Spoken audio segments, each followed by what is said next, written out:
So let me welcome you all to our regular seminar, Wednesday seminar of the Department of Theoretical Philosophy.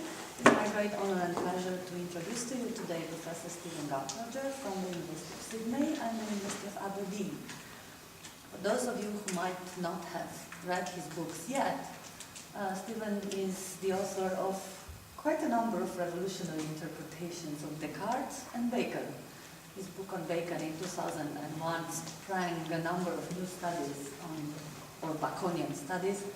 His books on Descartes, even starting in 1995, I think, is the Descartes biography, and then his books on Descartes in 2001, 2002, were offering a new way of looking at Descartes from the perspective of Descartes' science, or underlying importance of science in Descartes.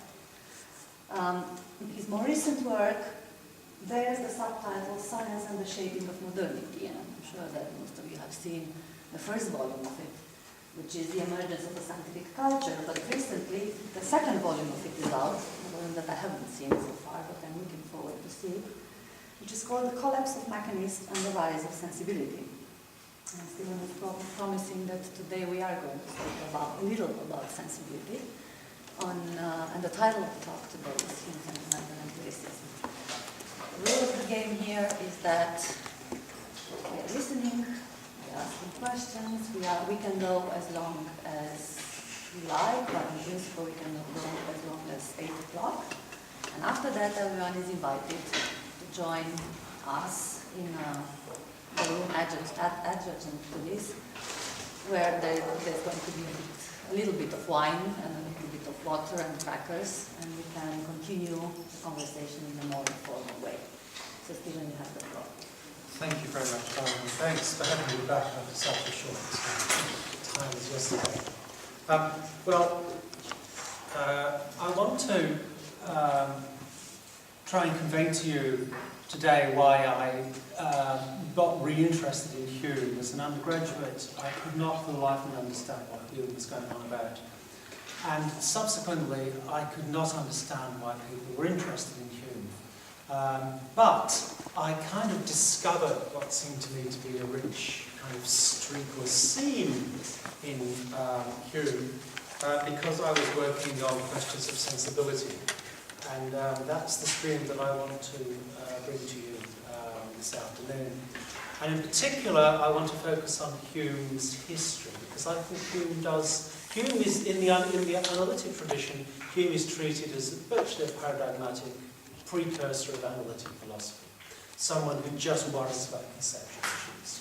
This is completely wrong.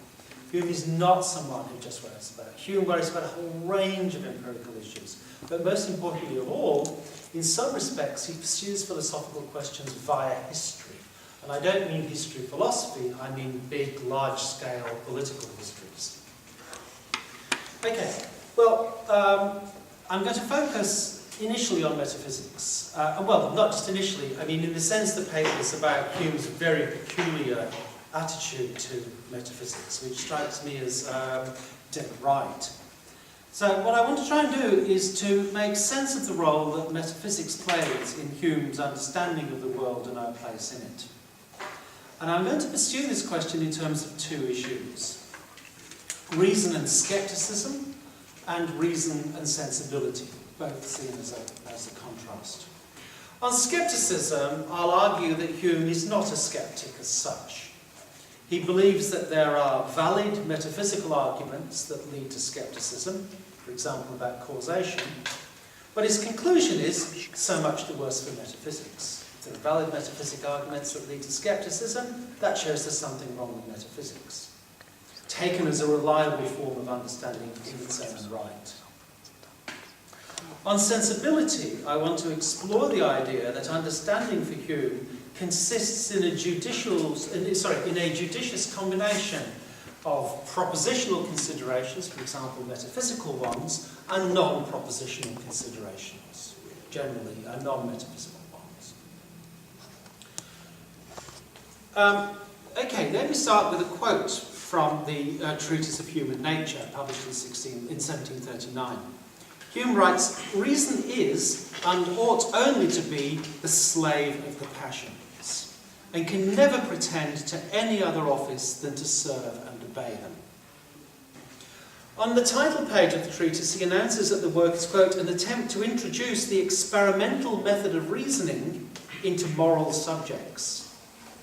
And in the introduction, he sets out what this amounts to in these terms. He says, and though we must endeavour to render all our principles as universal as possible, by tracing up experiment to the utmost and explaining all effects from the simplest and fewest causes, it's still certain that we can't go beyond experience. And any hypothesis that pretends to discover the ultimate original qualities of human nature ought at first to be rejected as presumptuous.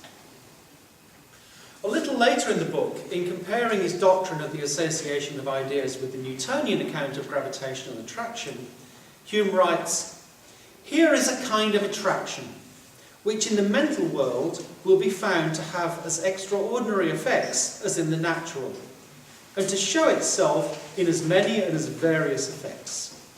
Its effects are everywhere conspicuous, but as to causes, they are mostly unknown, and must be resolved into original qualities of human nature, which I do not pretend to explain. Nothing is more requisite for the true philosopher than to restrain the intemperate desire of searching into causes, and having established any doctrine upon a sufficient number of experiments, rest content with that. When he sees a further explanation would lead him into obscure and uncertain speculations. In that case, his inquiry would be much better employed in examining the effects than the causes of his principle. This is a thoroughly Lockean appraisal. As is Hume's remark in the appendix to the treatise, that what's characteristic of Newtonian philosophy is, quote, a modest scepticism to a certain degree, and a fair confession of ignorance in subjects that exceed all human capacity. Now, Hume's treatise was written in France during a 4-year stay at La Flèche, where Hume was able to make free use of the library of the natural philosopher and author of a multi-volume work of physical theology, Noël Antoine Plouche. He arrived there in 1734, the year of the publication of Voltaire's Lettres, and some of the central concerns of the work turn on questions at issue in the Lettres, namely, the dispute between Malebranchian metaphysics and Locke's qualified rejection of metaphysics, with Voltaire firmly in favour of the latter. He doesn't argue against the Malebranchian position, however, but sets it out as an apparently coherent way of approaching its subject matter, to the extent that it may look as if he's actually adopting this position as his own. In fact, he does reject it. It's just that the rejection comes at a meta level, in that the Malebranchian position is taken as indicative of philosophical reasoning. And Hume's point is to draw attention to the limits of a particular kind of philosophical reasoning per se, not just in its Malebranchian version. Consider the most striking case of this, Hume's treatment of causation in Book 1, Part 3, Section 9 of the treatise. Here, the account of cause that Hume sets out, as McCracken in particular is shown in detail, is straight out of Malebranche.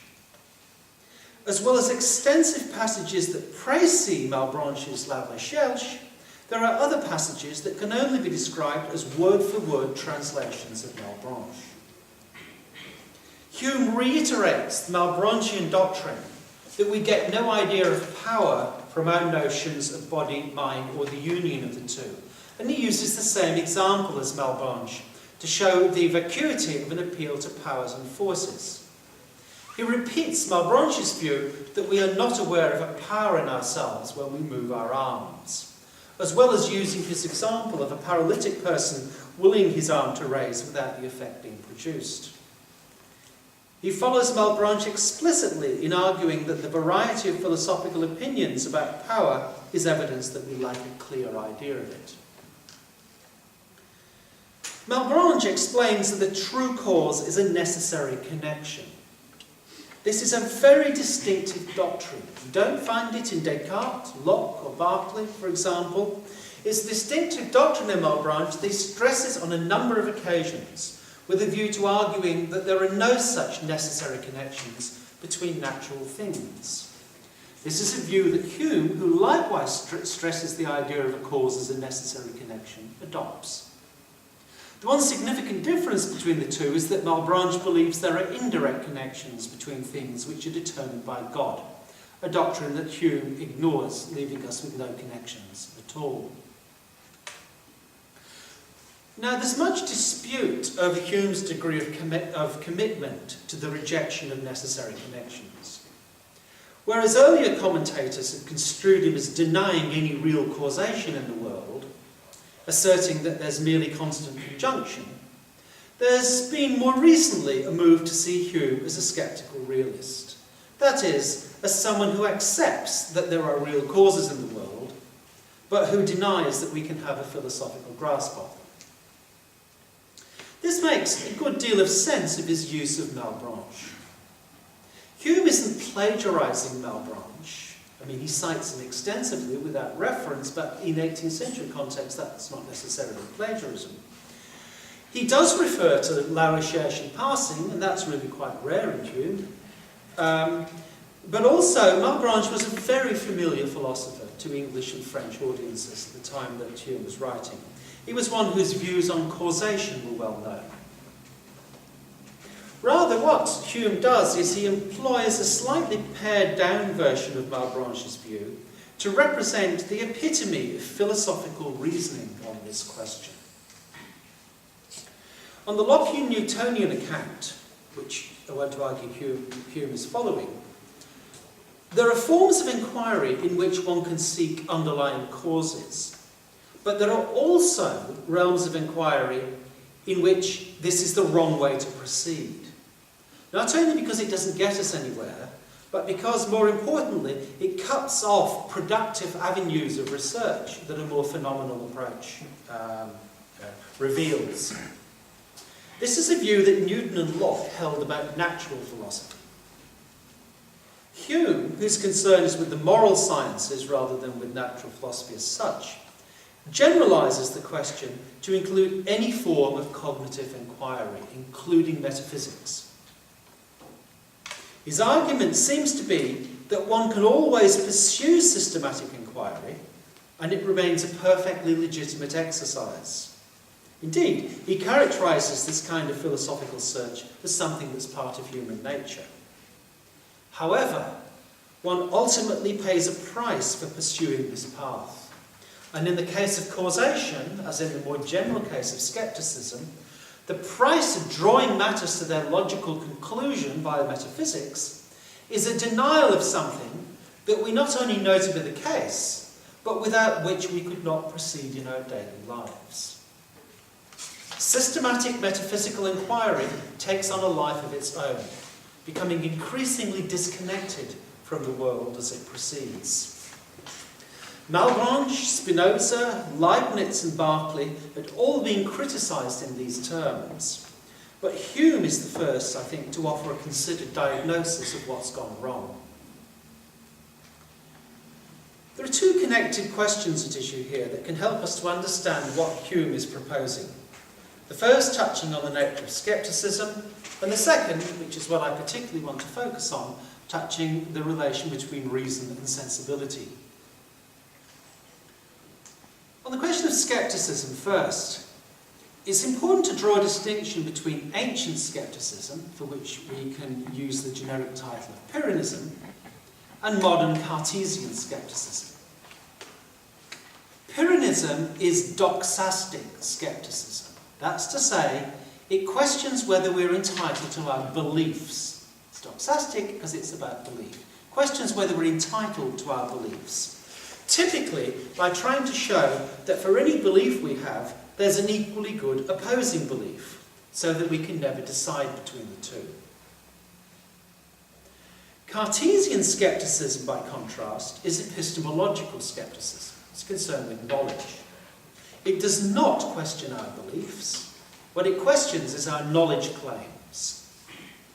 It questions whether any of our beliefs can be called knowledge, typically on the grounds that knowledge is justified true belief, and that when pressed, we cannot provide the requisite justification for any of these beliefs. In short, doxastic skepticism, ancient skepticism, questions whether any of our beliefs are true. Epistemological skepticism questions whether any of our beliefs, whether true or not, are justified. Doxastic skepticism was associated with a distinctive way of life in antiquity. Not just a Socratic-style life which questioned everything and was free from dogmatism, but one in which peace of mind was associated with a conception of inquiry, a particular conception of inquiry, not as something that seeks the ultimate truth, but rather as a form of inquiry in which one sees the strengths of and can balance mutually opposing views. So the idea is that the goal of inquiry is not truth, which you can't get to on the doxastic skeptic view, but rather a view of the world in which you balance, you introduce a correct balance between mutually opposing views. Epistemological skepticism, by contrast, because it didn't bear on beliefs, could be more radical, and as a consequence, it's not the kind of thing that could support a way of life.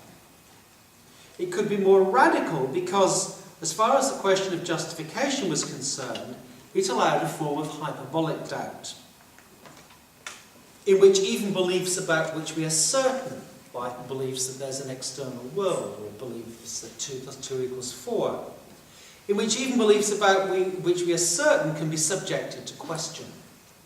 Because what's at stake is not whether these beliefs are true, we know they're true, but rather whether they can receive the requisite justification.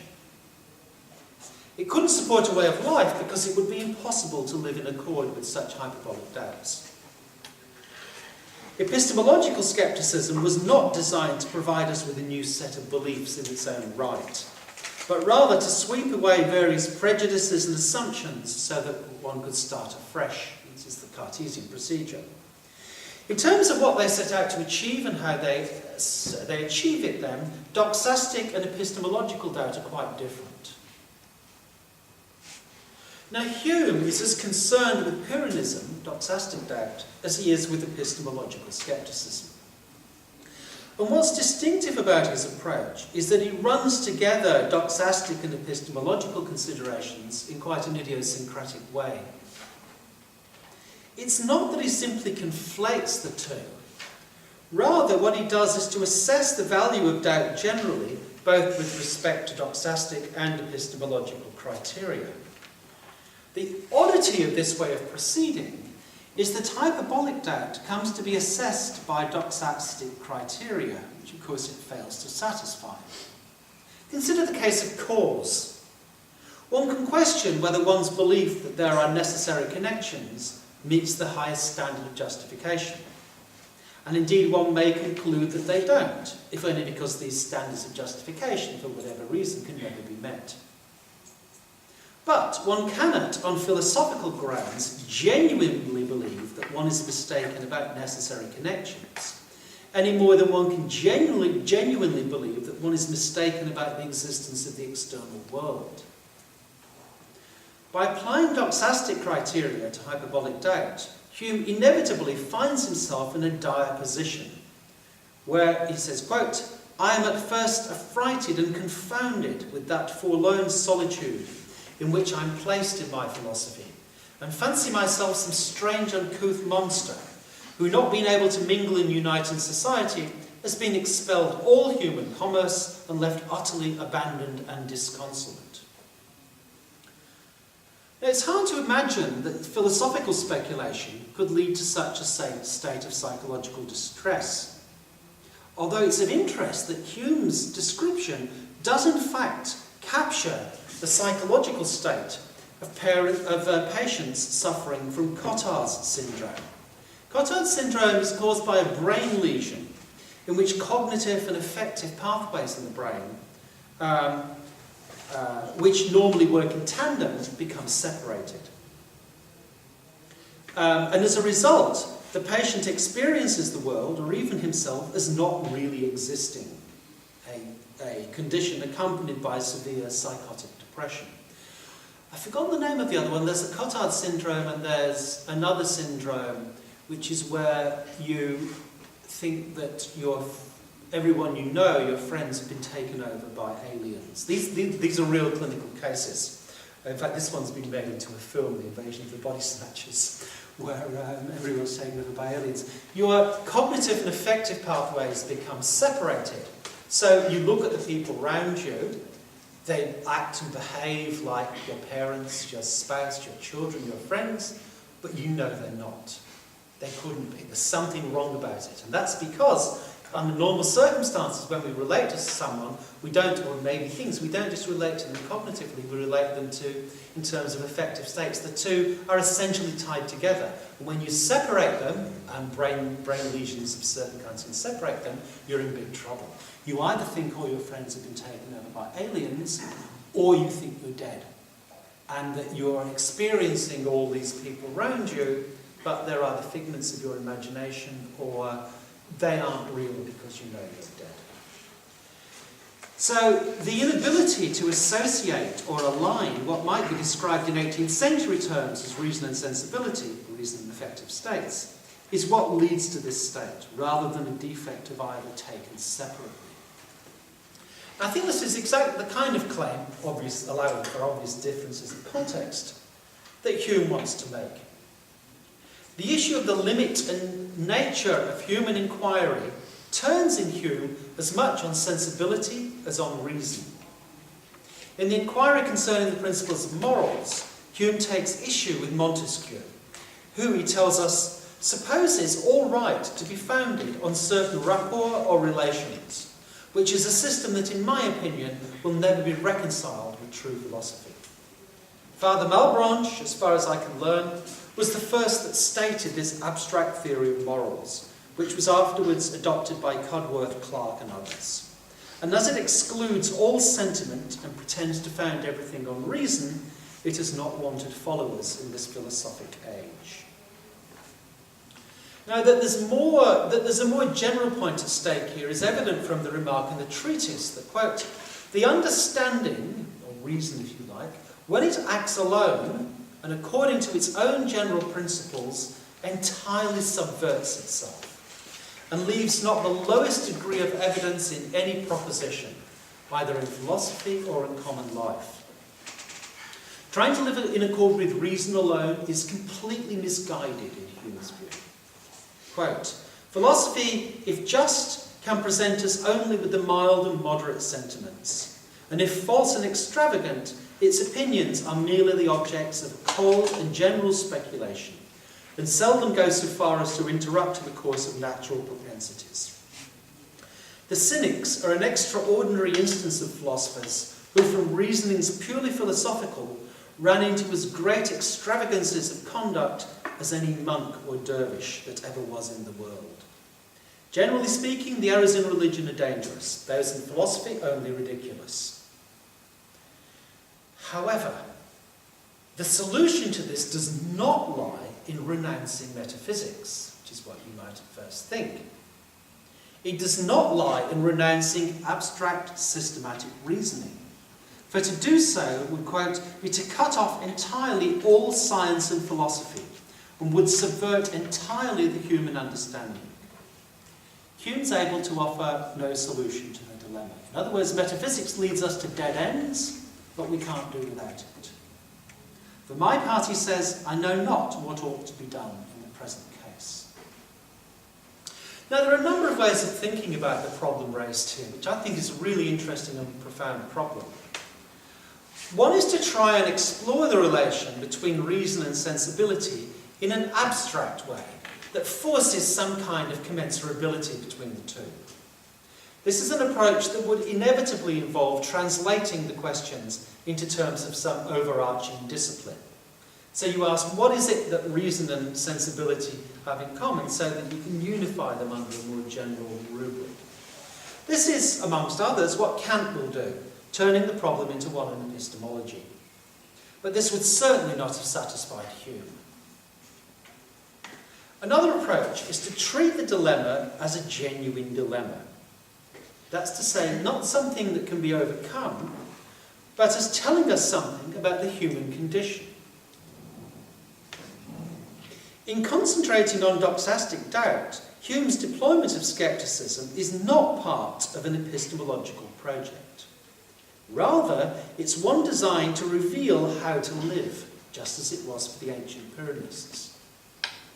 It's important for this project that we understand how the idea of causation in nature has its origins in human nature. For Hume, as for many of his contemporaries, the means that we employ to divine what the dilemma posed by reason and sensibility tells us are historical. And since coming to terms with this dilemma is a crucial part of coming to understand human nature for Hume, our understanding of human nature necessarily has a historical dimension. From the last decades of the 17th century, history became to the moral or human sciences what observation or experiment were to natural history.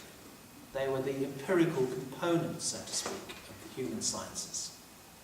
History had traditionally acted as a source of guidance in moral and political questions, but not in cases of what we might characterise as psychological or anthropological questions, with rare exceptions in the case of travel books.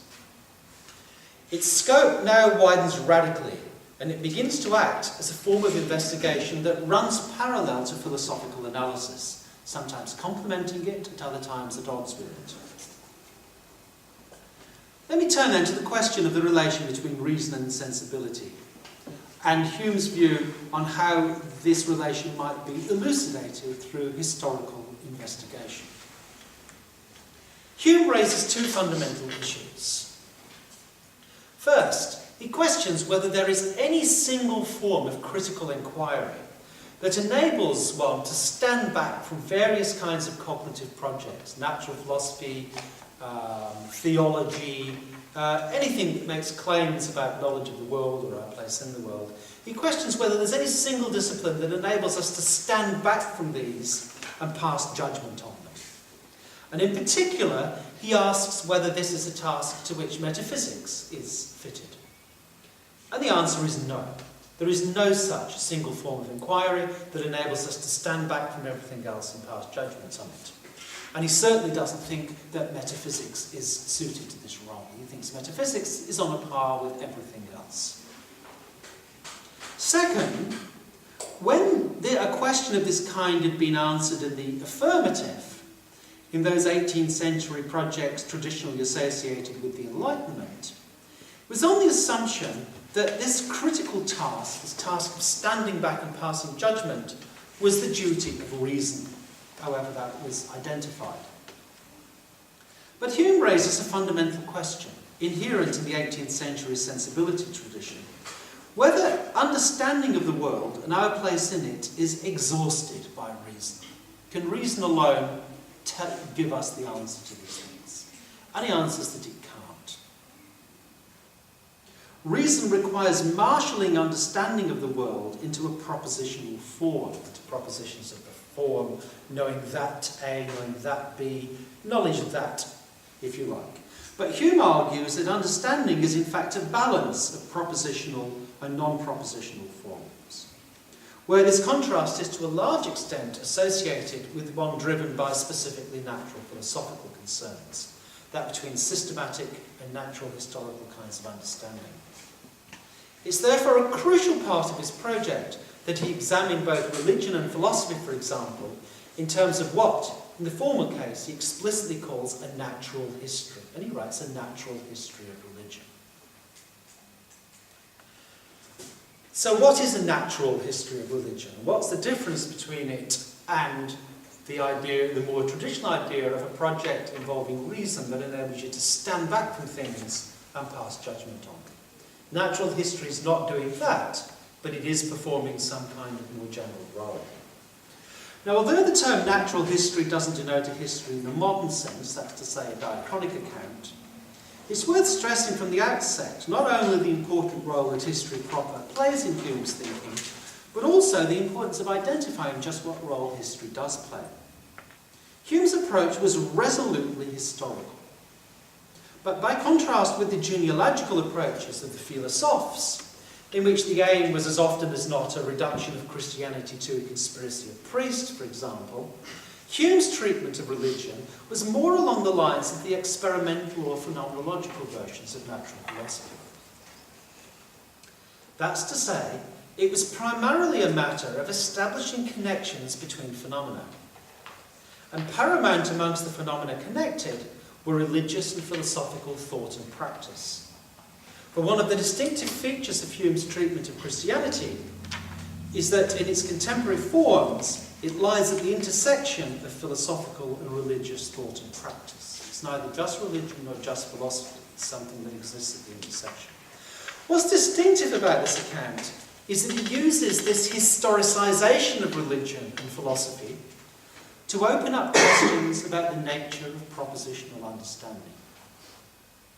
He manages to transform what at first looks like yet another criticism of the limits of systematic understanding, and the first half of the 18th century is full of those, from Locke onwards. He manages to transform what at first looks like just another criticism of systematic understanding into a far more profound and difficult form of inquiry, one into the limits of a propositional understanding of the world.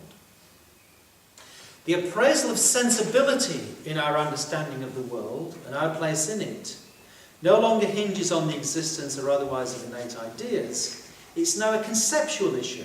And the issue for Hume is this. It's an issue about the forms of understanding available to us and the circumstances under which it's appropriate to draw on them. One of these forms of understanding is reason, but it's not the only form of understanding. And so we've got several forms of understanding we can draw on. When is it appropriate to draw on one rather than another, or on a combination? And what we're focusing on is reason and sensibility. So we're more or less confining things to reason and sensibility as two forms of engaging with the world. When is it appropriate to draw on one rather than the other? And when do we know we've got the correct balance between those? And he's arguing against a tradition that says that reason is the only form of understanding available to us, and it's always appropriate to draw on that. The procedure he uses can be glimpsed most fully in what is by far its most elaborate version, namely his history of British politics. Following the lack of response to his treatise, Hume turned his intellectual talents to essays concentrating on political and economic questions, and a multi-volume history of England. These, especially the history of England, were very successful, and it was through them that he was known. The history of England provides a concrete narration of the practice of politics, in which the theme of liberty and authority that was discussed in the treatise and in the essays is now developed in a distinctive way. And the treatment is twofold.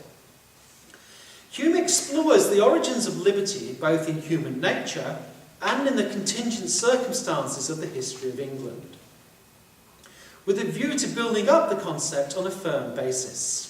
And from this, he then moves to criticise what he considers to be mistaken conceptions of liberty, particularly those espoused by radical democratic elements among the philosophes. What emerges from the essays is that there must always be a balance between liberty and authority. And the history shows that that balance is shifting.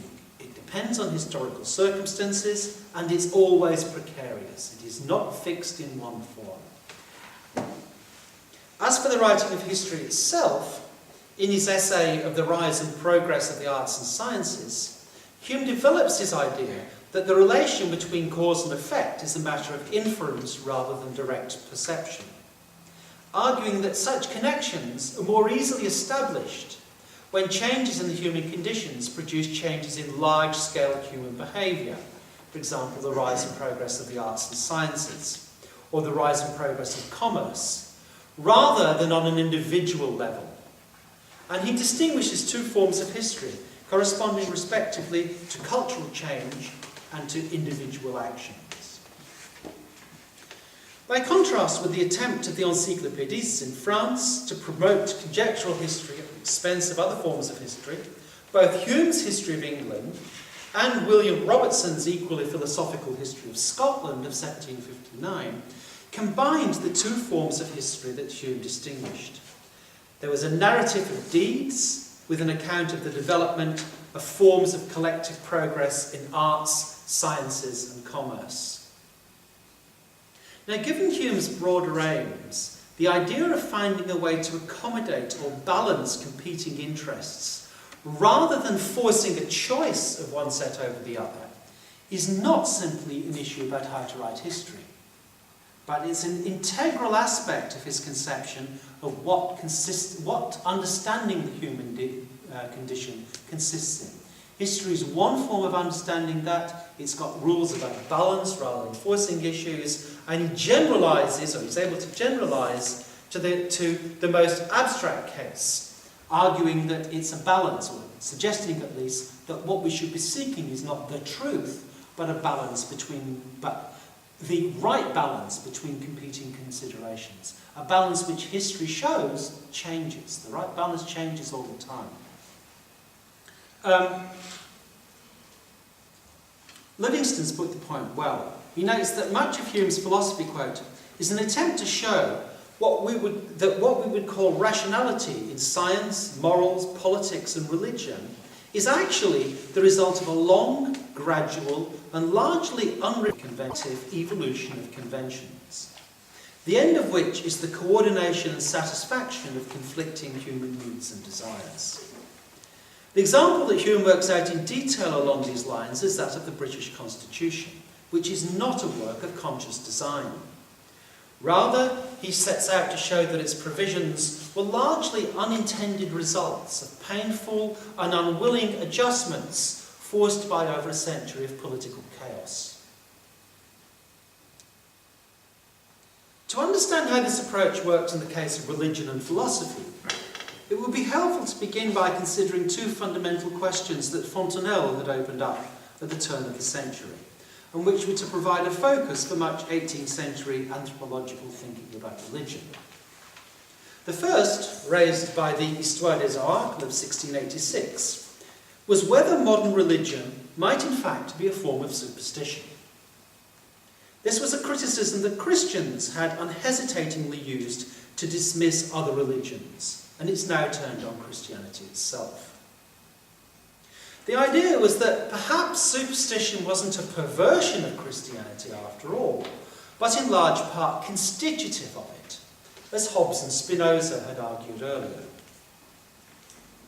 Hume is not particularly concerned with this question, by contrast with almost everyone else. This is not a particularly interesting philosophical question for Hume, not because he doesn't identify various beliefs as superstitions, for he does, but rather because the issues for Hume do not turn on a question of reason versus superstition. He's got a much more profound and interesting issue that the question's going to turn on. And this brings us to Fontenelle's second question. Fontenelle's second question, raised in his Origine des Fables of 1724, was whether the development of religion took the form outlined in the Bible and reinforced by Christian theology. Although Fontenelle regarded primitive myth-making as hopelessly puerile and consequently of no interest in its own right, he argued that myths are important because they reflect a universal human tendency to project into nature one's own experiences, so that gods and goddesses emerged as magnified anthropomorphic projections. The interesting thing about these projections is that they reflect particular fears and aspirations. And in tracing the origin of religion to such myths, he rules out the idea of a primitive monotheism. Now, this is a really crucial move, much more radical than claiming that religion is just a form of superstition, as it turns out. This radical conclusion denied something that was almost universally held by defenders of orthodoxy, namely that the first religion was always monotheistic. It was widely denied by defenders of orthodoxy and by deists. So Voltaire, for example, rewrote ancient paganism so that it was deist rather than polytheist. If polytheism was the original form of religious thought, then the widely held view that even the most primitive peoples had a natural, perhaps innate understanding of God was in jeopardy. After all, such primitive men, so to speak, had Adamic and indeed Noachian origins. The culture in which he lived could hardly have completely forgotten the monotheism of human ancestors, especially given the small number of generations admitted by biblical chronology. On Fontenelle's reconstruction, it would seem that monotheism was in fact a later development. The innate and natural idea, if there were such a thing, being polytheism. So Fontenelle's conclusion is maybe polytheism is the natural and first form of religion. Now, why is this so important? Well, whereas 18th century atheism and deism confronted Christianity very much on its own terms. It took Christian doctrines and denied them one by one, and Christians came back and argued that the denials were mistaken. If you're, in 18th century terms, if you're an atheist or a deist, you're fighting on the terrain of Christianity. So you've got to justify yourself on that terrain. By contrast, the very idea that polytheism might be a or even the original form of religious belief historicised Christianity. This is the crucial move. It opened up the possibility that Christianity might merely be a stage in human development. In the natural history of religion, Hume explores, in a way that an account that focused on superstition couldn't, he explores the advantages and disadvantages of polytheism. His concern, he tells us in the introduction, is with the origin of religion in human nature, not with any rational grounds that might be adduced for or against it. Religious belief, he notes, is and always has been widespread, but it's not universal. He knows this from the travel books. And more importantly, the content of the belief has varied so radically that there are no two cases where religious belief is identical. That's telling. But one thing he argues is manifest from the literature on primitive religions. The original forms of religion were always polytheist. He sets out, therefore, to reconstruct why this might have been the case, and why we witness a subsequent transition to monotheism. Primitive religion arose, he argues, not from a search for fundamental truths, but as a practical way of dealing with and controlling the fear and dread arising from a hostile environment. It results from a form of projection of human qualities onto inanimate things, and the move from polytheism to theism has nothing to do with rational argument. There is no general progress towards reason in the development of religious beliefs. This is evident in the present day, he argues, and quote, since the vulgar, in nations which have embraced the doctrine of theism, still build it on irrational and superstitious principles, they are never led into that opinion by any process of argument, but by a certain train of thinking more suitable to their genius and capacity. So this prompts the question why monotheism has replaced polytheism. In weighing the benefits and disadvantages of polytheism and monotheism, Hume devotes considerable attention to the inherent toleration of polytheists and the lack of toleration amongst theists, noting that if, quote, among Christians, the English and the Dutch have embraced the principles of toleration, this singularity has proceeded from the steady resolution of the civil magistrate, in opposition to the continued efforts of priests and bigots. Moreover, the idea of an infinitely superior God fosters submission and abasement, whereas when gods are conceived only as finitely superior, the virtues which flourish are those of, quote, activity, spirit, courage, magnanimity, and love of liberty. Now, given that there are such significant social benefits to polytheism, and given that polytheism is a natural system, we can imagine it's having flourished. So Hume asks why it has not in fact flourished. The chief objection, he argues, is that it's not ascertained by any just reason or authority.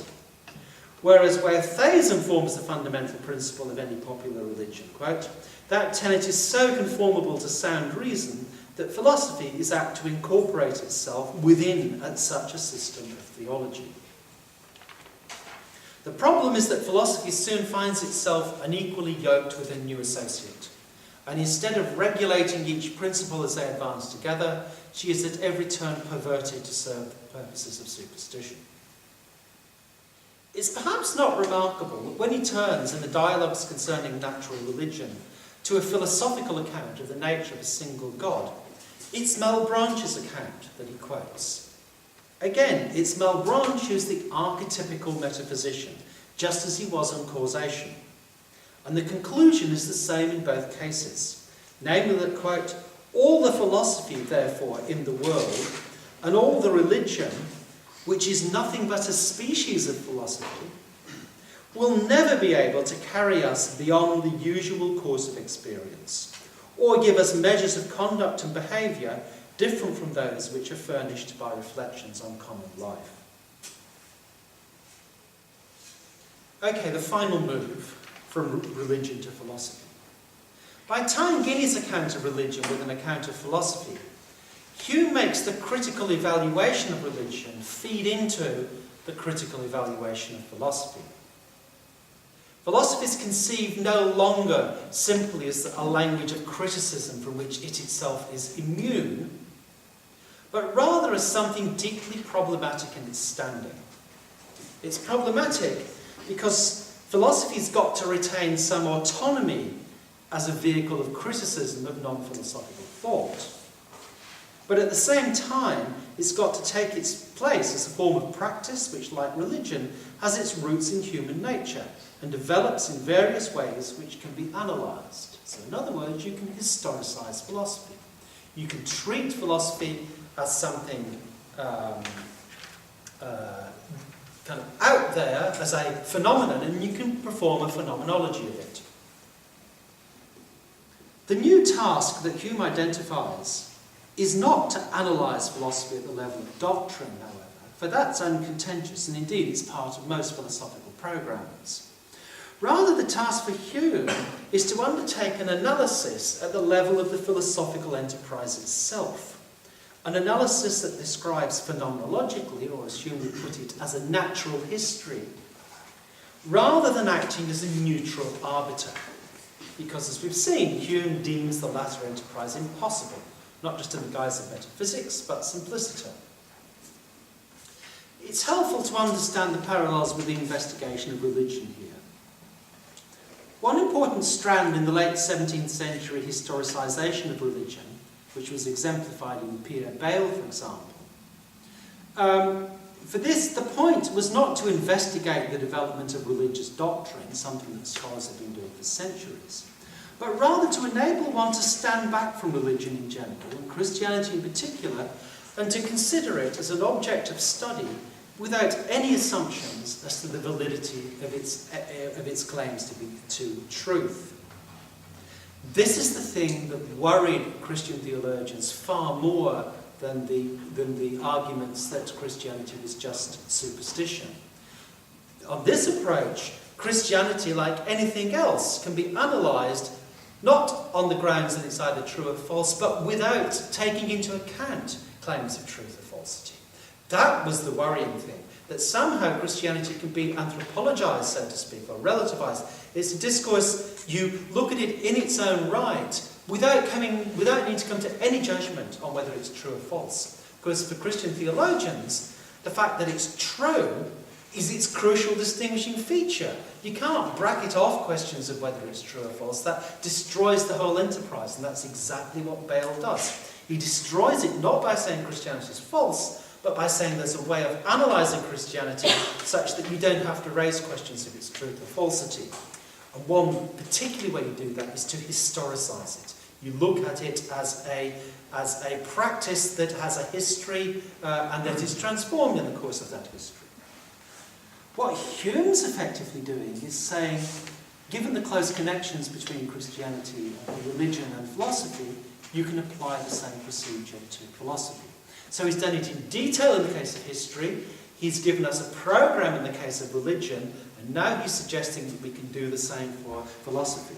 You can adapt this procedure suitably refined to metaphysics, which he treats as constitutive of philosophy for these purposes. Note, this does not deny legitimacy to metaphysics. because it doesn't raise the questions of truth and falsity. He argues that to do without systematic inquiry would be to cut off all science and philosophy, and this is something that he's not prepared to give up. For Hume, the difference between barbarism and civilization is that between living what he terms the common life unreflectively, barbarism, and engaging critically with it, civilization. For that, you need metaphysics. So long as you realise that in doing metaphysics, you've got this real price to pay.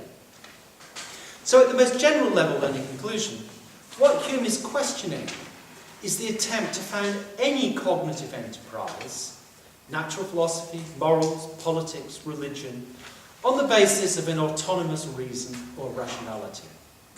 He's arguing that it's an egregious and dangerous error to imagine that even if something were to embody reason paradigmatically, that would thereby entitle it to act as a model for all human understanding. There is no model for all human understanding on Hume's view.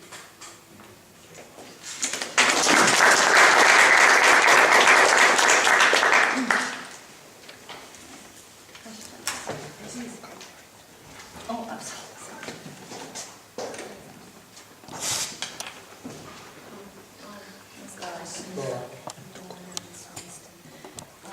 Well, if reason is one way of understanding the world, then what role does causation play?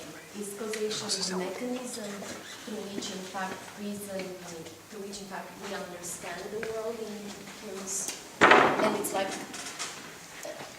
an instinctive mechanism? I'm wondering. Well, there is, you're quite right, there is a very close connection between reason and causation, because the kind of understanding of reason and metaphysics that Hume's attacking is one that says all explanation comes from fundamental premises or principles. There's no form of explanation that doesn't, that's purely phenomenal. That explanations always go from a less fundamental to a more fundamental level, and the idea is that there's a single fundamental level in terms, ultimately, of explaining. That's what Newton rejected, it's what Locke rejected in the context of natural philosophy, it's what Boyle, I think, was the first to reject it explicitly, and it's what Hume's rejecting in the general case. So he's rejecting the idea that understanding the human condition, understanding nature, understanding our relation to nature, must take the form of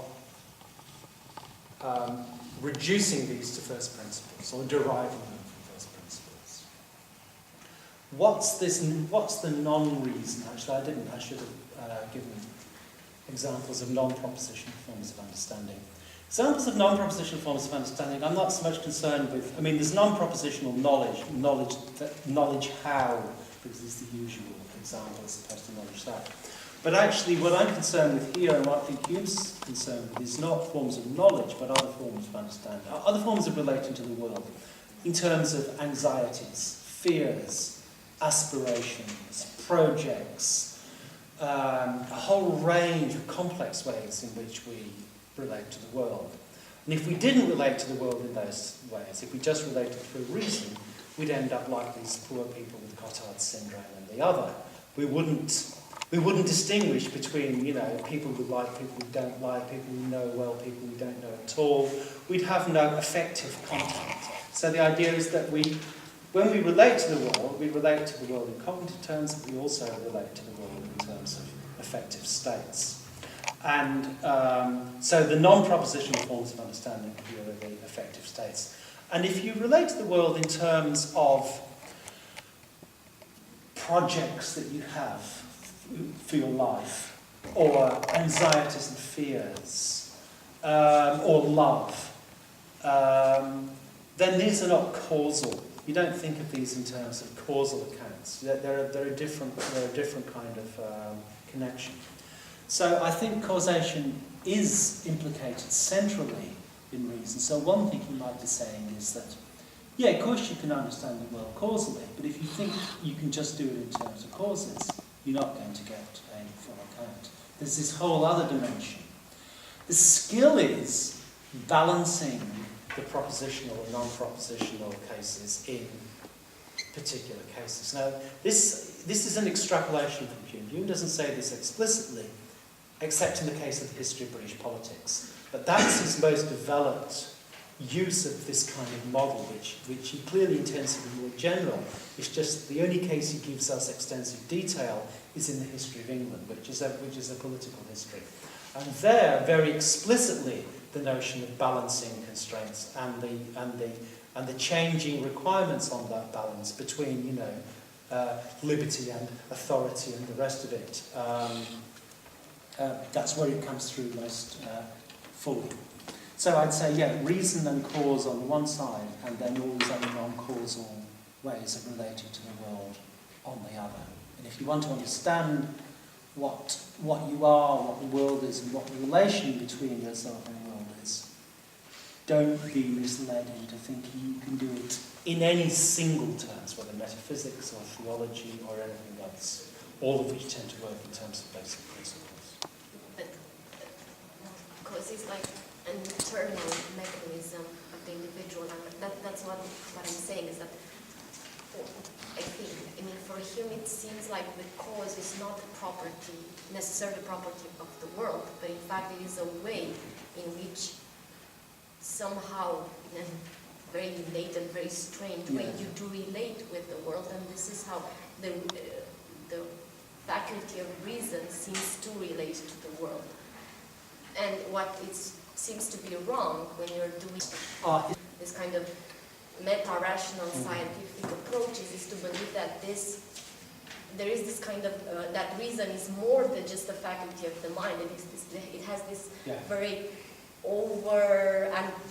over-natural, whatever, and that's what I'm saying. I'm asking whether, in fact, causation or the properties of causation, because they are mainly those properties that he assumes to be the definition of cause, aren't in fact somehow the internal mechanism in which you want, one of the internal mechanisms throughout which you understand in fact the world, and you make the world intelligible in order for you to act upon the world. I think what Hume thinks about the reality of causes in dispute, I think Hume probably does think there are real causes in the world. And I think that someone who hadn't done metaphysics wouldn't doubt that. And they wouldn't be any the worse in that respect for not having done metaphysics. But when you start critically engaging with the world and criticising some bits of it, it kind of comes as a package. And part of that package is a scepticism about the nature of causation. It just seems, from my reading, that just seems to be part of the package. And it's crucial that you go along with that package. The thing is, when you take it as far as it, but when you take it to its logical consequences, and he thinks that's what Malebranche does, you see that what you get is something absurd. Now, other philosophers, I think, would see that and say, oh, well, that means it's the end of metaphysics. So I think Nietzsche has a line a little bit like this, that you get such absurdity in these things that you abandon that exercise and do something else. Hume's much more sophisticated, I think. He sees that, yes, it is absurd, but it's necessary. So that's, what worries me slightly about that argument is that you could run the same argument for Christianity, which I'm not sure Hume would like. You could say, well, it's that religion's necessary. It's obviously ridiculous and absurd in a literal sense, but nevertheless, it's necessary for structuring your life, which is a lot of Christian conservatives, or perhaps not even conservatives, would argue in those terms. Hume wouldn't accept that. I don't think I accept that either. But I accept that there are different ways in which you can structure your life. You can't just do it through metaphysics or reason. There are different ways in which you can structure your life. Religion is one of them. Aesthetics is another. There are all kinds of options. And some of them are harmless and some of them are quite harmful. And maybe Hume would go along with that. That in some sense, you can see the point to religion. Of course it's ridiculous and the things don't refer to anything, but that's to miss the point of religion. That's not what this analysis brings out. But does that answer the question on cause? I mean, if causes are in the world, causes aren't something you think up to structure the world, which I think was the Yeah, I mean, traditional reading of Hume. the problem is that if causes, I mean, causes are, if cause is a property of the world, then you have to explain, I think, that in Hume's terms, you have to explain what happens with the explanation. Does the explanation grasp the world? The answer is obviously, well, that's what I got from, I think, that's what I got from Hume, that in fact, no, when you're providing an explanation of a phenomenon, in fact, what you're doing is assuming that, in a very traditional way of reading Hume, assuming that intelligibility of the world and the fact that, well, you have an understanding, but that understanding is limited by the fact that you will never have a logical proof of the fact that what happened as an explanation now it will be last for whatever. That's true, yeah. You, in fact, you're providing a model of understanding. It's very unclear what I'm trying to say. It's in the sense that it is the model is your property, it's not necessarily a property of the world.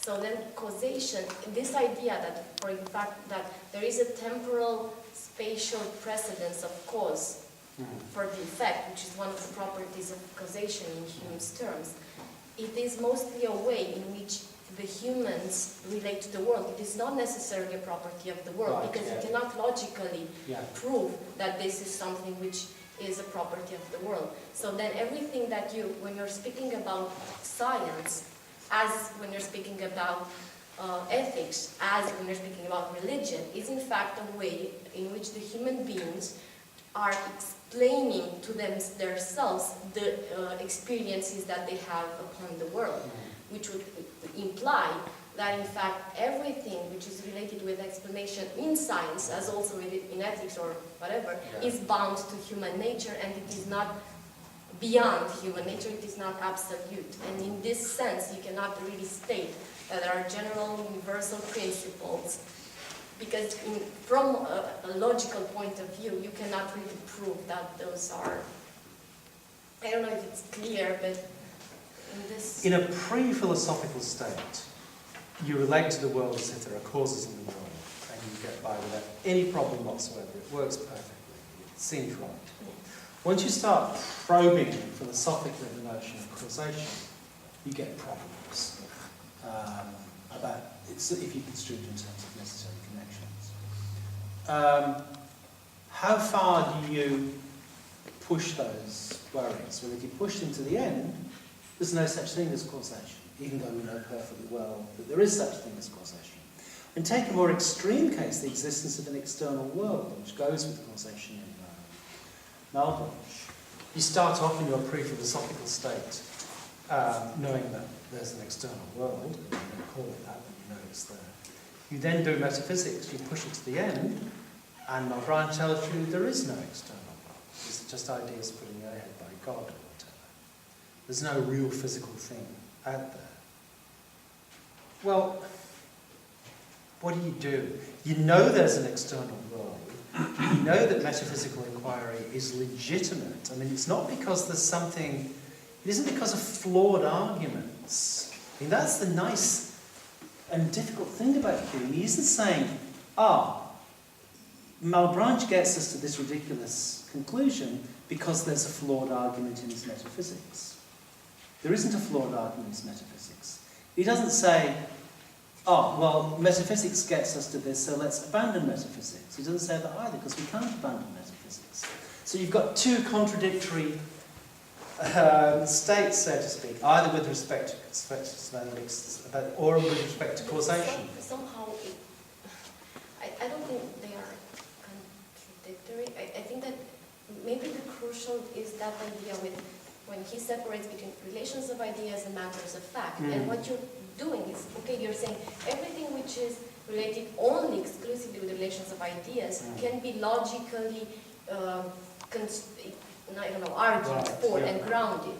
Whereas when it comes to matters of fact, you have a problem of grounding offering the ultimate grounds for what you're implying, what you're saying. And what happens is that everything which has an empirical content is bound to be a matter of fact. Therefore, you will never get an universal ground, a final ground, an ultimate ground about this. This means not that we don't have a scientific, or we should not have sciences or explanations of things. It is in fact the way we work in the world, by explaining ourselves the things that it's just that science is just another form of explanation, exactly in the way in which ethics is another form, and in which religion, it is another form. Where I think that Hume appreciates or makes the difference between this is that saying that ultimately what we should do is take up the models that really offer the most reasonable grounds of all. And what happens with religion, I think, is that in fact, when it comes to justifying or providing some grounds, it has some sloppy things and very contradictory things. I don't know. It seems that I think Hume doesn't know where to go with this, but I think I have more recently identified people who take up what I consider a Humean position, who do where to go, and they're German thinkers in the 1770s, particularly Herder. And Herder says basically, if you don't do metaphysics or epistemology, you do anthropology. You go on anthropology. Not social anthropology, but you have a science of human beings, and it's an empirical science, and it's not reductionist. Your empirical information comes through the study of language rather than the study of brains. It's an elaborate argument. But I see that as one development of the Humean program. It allows you, in a reasonably straightforward way, to balance considerations of reason and sensibility. It naturalizes reason. It translates reason into thoughts, and it translates thoughts into empirical psychology, and it translates empirical psychology into the study of language and cultures and things like that. So there is a way to go, but it's a way that would have that Hume would have been surprised by, and I think pretty well everyone else was surprised by, and it didn't. It was completely swamped by Kantian epistemology and metaphysics towards the end of the century.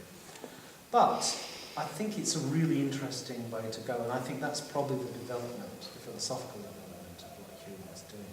Another possibility is you just do what Hume's contemporaries in Scotland do and give up metaphysics and do political economy and study human beings in your relation to the world in social and political terms rather than in metaphysical terms. I mean, you just don't deal with those issues if you live in metaphysics. You say, this is, one rational might give you think, well, this is obviously a dead end. Let's just do something different. And, you know, Smith and Hutchinson and co, Smith and Ferguson and co, then start investigating human behaviour and human nature as they think of it, but not in traditional philosophical terms. At least, I mean, Smith does a bit at the beginning, but later on doesn't. In terms of what now becomes political economy, theories of government, and those kind of things. So you shift the whole exercise out of traditional metaphysics. And I can see, you know, since we hadn't been for Kant and a few others, that's how things would have gone. Philosophy would have disappeared. It would have, you know, fulfilled its task or self-imploded around just after Hume, and we'd have different ways of understanding these things, as we do have different ways of understanding these things now, but we still have philosophy, and we still stuck with some of the problems that Hume solved. I had a question. I think it's really related to what you just finished with there. So that, you know, if people like Kant and others hadn't come along after Hume, the philosophy probably just would have imploded or something along these lines. And I guess related to that, I mean, from the perspective of Hume, what is the need for metaphysics after you have this theory of sentiments that comes in Book 1, and it seems like he's able to explain the source of our idea of necessary connection in terms of his theory of sentiments, customary and habitual associations. Likewise, when it comes to our beliefs, at least in the continued and independent existence of objects. And he also says that, now that I've given you the correct account of the source of these ideas and their nature, we can see that these metaphysicians wrongly apply them, right, to the objects that they say they apply to. So I guess I'm a little unclear, post-Hume. So if Hume wrote, everybody read it and said, it didn't fall stillborn from the press, and he said, yep, he's right, we're done. I mean, what use is there for metaphysics? Well, Kant, in the decade, of political pure reason, so far as I can tell, became Humean. He says, throw away all these treatises, or you've just got to write essays and dialogues like Hume. Hume becomes his big hero. And metaphysics is a complete waste of time. We should stop people doing metaphysics. So Kant goes through an anti-metaphysics phase. After having been brought up within that Wolffian metaphysical tradition and tried to resolve problems, he then reacts against it through a combination of Hume and Rousseau. And Rousseau's an extreme kind of anti-metaphysical position. And then he thinks he's got a philosophical solution to the connection between reason and sensibility. And he thinks he's got, but more importantly, he's got a problem. He now has a theory about the limits of reason and how you deal with it, and how all these things that Hume says come outside reason, lots of them do, but now you've got a good argument as to why they do and how these things outside the limits of reason function. So morality, religion, things like that now fall outside the limits of reason. But you can have a philosophically articulate account of what the relation between these is and those things that fall within reason.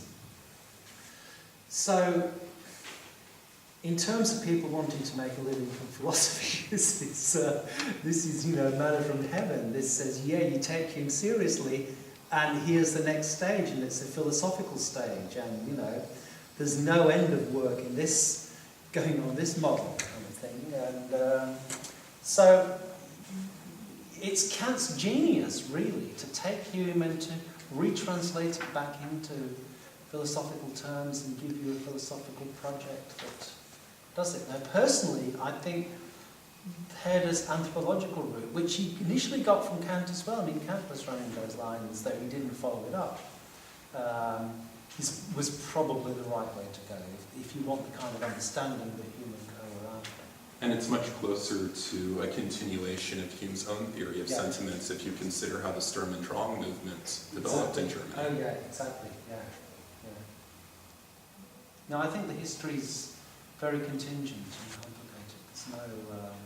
There's no royal road to Kant. This is partly obscured, of course, by the fact that Kant's, the way in which Kant, but particularly Kant's followers like Fischer in the 19th century, rewriting philosophy, give us this model, that philosophy is metaphysics up to the 17th century, it's Aristotelians versus Platonists, then it's from the 17th century it becomes epistemology, and it's rationalists versus empiricists, and Kant solves the problem of rationalism versus empiricists. And once you've got that nice little model, it does look like all roads lead to Kant. But actually, when you start thinking seriously about Hume, Kant's well off the map. He comes in as a surprise to everyone. He's like the goal scorer who, even the cameraman hasn't noticed, who runs round and kicks the ball in when there's no one looking. This might be a sort of side issue, but what's Hume's conception or definition of natural history? And what is the relation between natural history as a method and history?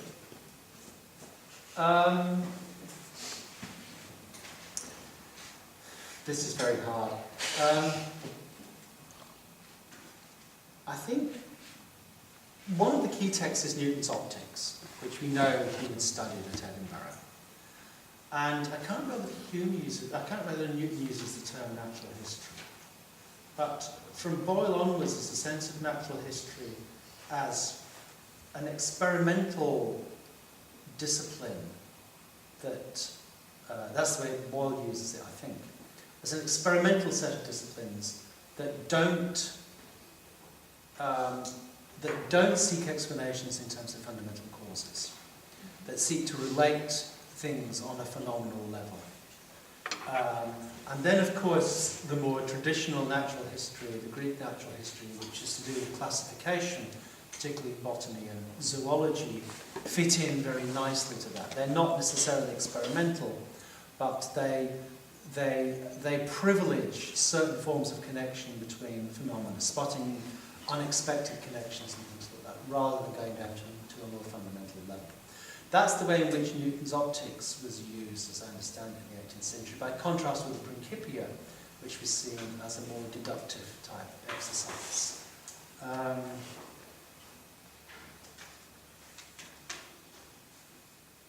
got a feeling there's a more precise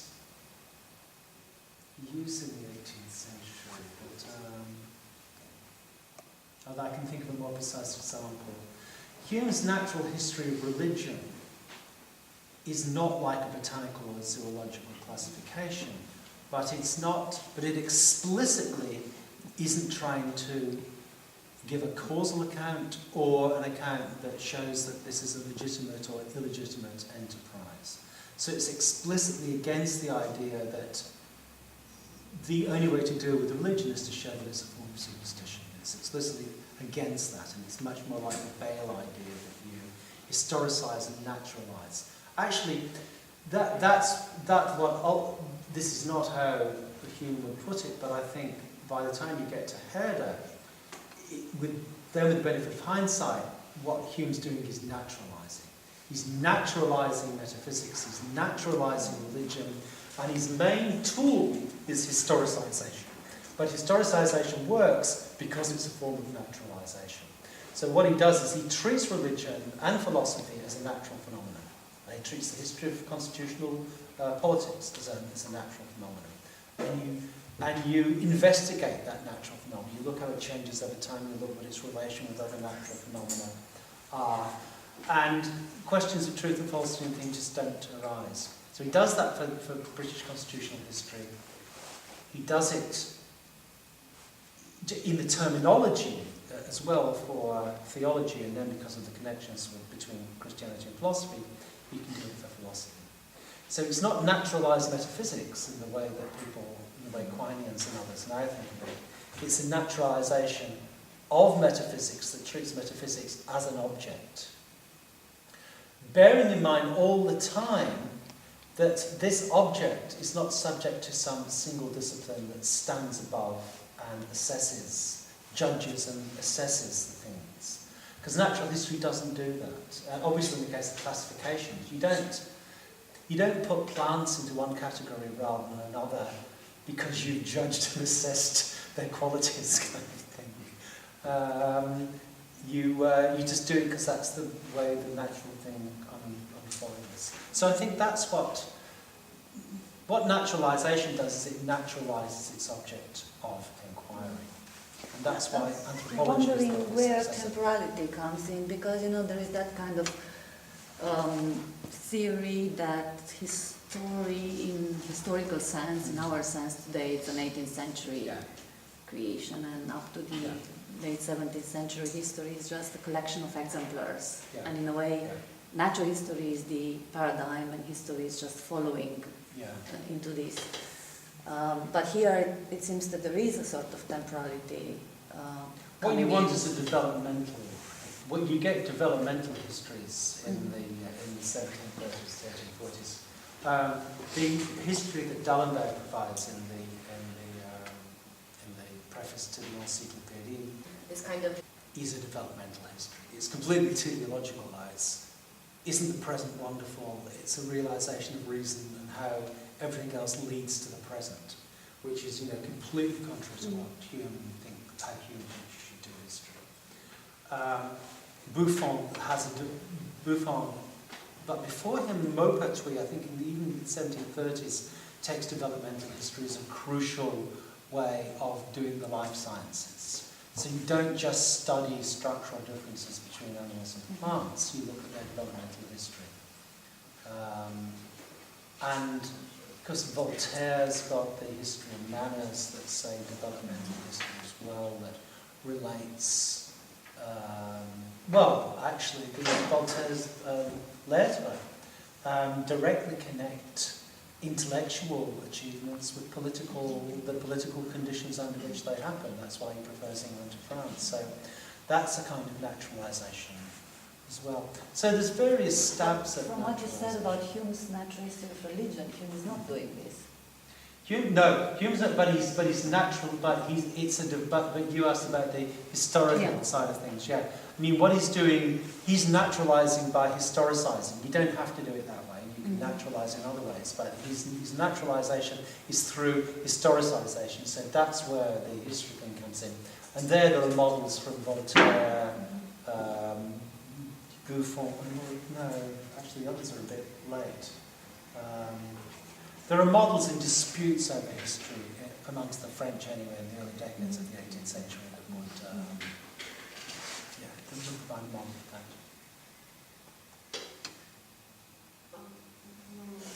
Why do you think that he uses the terminology of an experimental method when he talks about it, which is subtitle of the It's in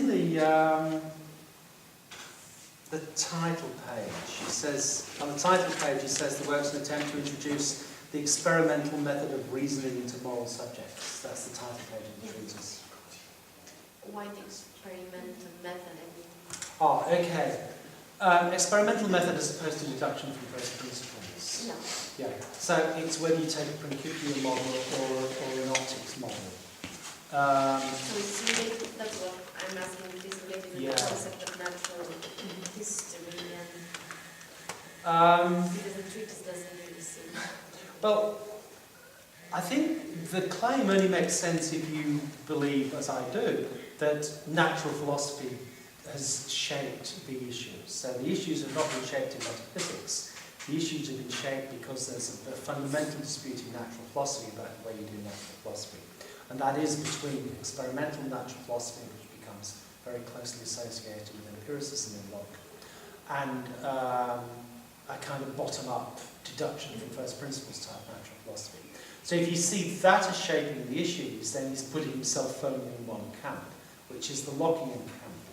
And the advantage of the Lockean camp is that it's not just a movement in natural philosophy, it's an attempt to generalise from natural philosophy to get some more philosophical principles about what's going on in this kind of exercise. Namely that it's looking at relations between phenomena rather than understanding them. If you like, explanation can be horizontal, it can be relations between phenomena, not just vertical, not just basic principles causing things up. But Locke doesn't deny, I mean, Locke's pretty careful to deny that it's not just horizontal, it's horizontal and vertical, it's just that horizontal explanation isn't a poor cousin of fundamental explanation. It's a completely legitimate autonomous form of explanation in its own right.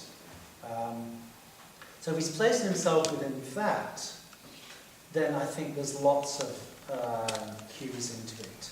I mean, he's taking, he doesn't say he's doing this, but in a sense he's taking metaphysics as a, well, he isn't doing metaphysics in the treatise on diary. He's taking it and he's examining what it is that metaphysics does by taking one particular case, which is that of Malebranche's metaphysics. He doesn't proceed, he doesn't say, this is Malebranche's metaphysics. He says, this is metaphysics, here are the arguments, these are valid arguments. So it looks like he's doing this kind of metaphysics, but actually he's not. He's showing us, so to speak. He's demonstrating, he's placing on the table this kind of metaphysics and says, this is what it does, this is how it does it. But in some sense he's standing back from it. He's not making judgments about it, but he's just describing a particular kind of inquiry. And why that hasn't been generally recognised, I think, is because both his contemporaries and many of his modern commentators just cannot come to terms with the idea that metaphysics is just one form of inquiry, like theology or anthropology or something else. They think it's much more fundamental than anything philosophicals. It deals with the most fundamental abstract issues. And you can naturalise it, a la Quine, but you're still dealing with these really fundamental things. And I think Hume's saying, so that's not what Hume's doing. He isn't doing metaphysics in that way. He's just showing it us. He's exhibiting it to us. And then he's in a position to, particularly in natural history of religion, just open up connections between metaphysics and religion and say, look, if you historicise these things or naturalise them in this way, then you'll have a completely different reading of what's going on. I mean, the kind of metaphysics you get after reading the natural history of religion, I think, is quite different from what you would suspect on reading the treatise, particularly if you read it as a treatise on metaphysics. You'd see that there's a different way of looking at metaphysics, as just as a particular kind of philosophical practice, without any regard to whether the arguments are valid or not. It's nice to have a version in which the arguments are valid, but without regard to that, here's this, it does these things, but it does these, its upshot is very, very peculiar. It's like you've got, it's like you're trying to drill a hole in the wall, you've got this really powerful drill, and you can't stop it, and the house falls down around you, because this thing's much more powerful than you thought. And once you get on the metaphysical route, it's like a form of addiction. You just go on to the end, and when you come to the end, it's disaster. So what do? Do you stop yourself somehow? And how do you stop yourself? Well, if you want to really think about your relationship to the world and to other people and the rest of it, you've got to realise that metaphysics is just one thing amongst others, and you're kind of balancing them. And you don't necessarily have to reconcile them. You don't necessarily have to say one's right and one's wrong. You just have to hold them together, and that is the human condition. And philosophers hated that as an account because it's so unphilosophical. Philosophy, in a traditional sense, is solving problems. It's not balancing things in your head. This is like a kind of crazy form of liberalism, verging on relativism, that somehow, but that's not what's being claimed. There's certainly a form of pluralism being claimed, I think, but it's not relativism. But the point is, that's what the human condition is. He's revealed something about the human condition. And what is revealed is, in one sense, deeply unphilosophical. It says that philosophy is an inappropriate way of discovering the human condition. And in a sense, if you put it in those terms, most of us think, yeah, he might be onto something there. There's something right about that. But philosophy offers much more than it can actually yield. This is a very good closing line. Oh, thank you. To move forward, to have a glass of wine together and more informal discussions. Thank you very much.